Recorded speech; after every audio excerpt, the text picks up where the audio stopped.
কালী ঠাকুরের মাথাটা কিভাবে ভেঙে দিয়েছে জেহাদিরা, ভিডিওটা ভালো করে দেখুন।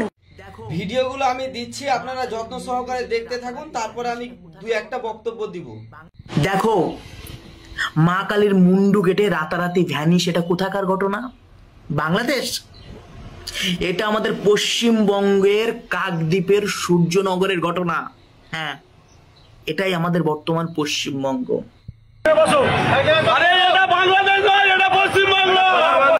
কালী ঠাকুরের মাথা কেটেছে, আসামিদের গ্রেপ্তার না করে কালী ঠাকুরকে প্রিজন ভ্যানে তুলে গ্রেপ্তার করা হলো সেই কুলাঙ্গারকে, নারায়ণ হালদার, যার বাবার নাম ভূপতি হালদার।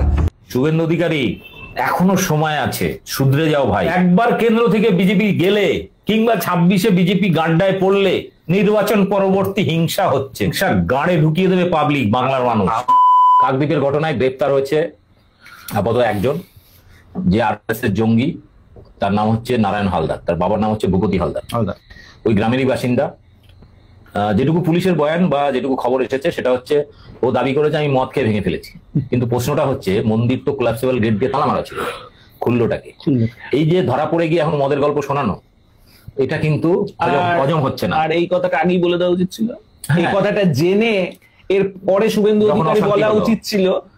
শুভেন্দু অধিকারী যদি খুব দায়িত্ববান হয়, তাহলে শুভেন্দু অধিকারী কেন, যে কোনো মানুষ, যে কোনো সংবাদ মাধ্যম যদি দায়িত্ববান হয়, তাহলে যখন কোনো ঘটনা ঘটবে আগে তদন্তের জন্য অপেক্ষা করবে, আগে বোঝার চেষ্টা করবে। সেটা না করে সবার আগেই সে শুভেন্দু অধিকারী বলে দিল জিহাদি। শুভেন্দু অধিকারীটা বোঝা গেল যে সে একজন রাজনীতিবিদ, সে তার রাজনৈতিক ক্ষমতা চরিতার্থ করতে, রাজনৈতিক অবজেক্টিভ পালন করতে সে করলো। সংবাদ মাধ্যমগুলো কি করে সঙ্গে সঙ্গে এই ধরনের নিউজ দেখানো শুরু করলো, বিশেষ করে ওই যে এবং সরাসরি মুসলিমদের টিভির যে হারামবাগ টিভির যে শফিকুল, সে নির্লজ্জের মতো কি করে শুভেন্দু অধিকারী যা বলেছে সেটাই ঠিক সেটা বলে কি করে একটা নিউজ করলো। সবসময় নিউজ করার আগে একটা দায়িত্ববান সংবাদ মাধ্যমের তো কাজ হলো আগে আমি অপেক্ষা করব, দেখবো কি ঘটেছে না ঘটেছে জানবো, এরপর আমি বলবো। এর মেন ঘটনা কোনটা হলো? আসল ঘটনা, এদের আসল ঘটনা হলো যে তারা নিজে নিজেই মূর্তির মাথা ভেঙে মুসলমানদের উপরে সেটাকে চাপিয়ে দেওয়ার চেষ্টা করছিল, কিন্তু সর্বশেষে ধরা পড়ে গেল সেই বিজেপির লোক। তার মানে যারা হিন্দু মুসলমান নিয়ে বিক্ষোভ ছড়ায় তারাই। এখন কি বলবেন আপনারাই বলুন, সবাই নিজের মতামত কমেন্টে দিয়ে যান এবং ভিডিওটা ভালো লাগলে শেয়ার করে দিয়ে যাবেন একটা।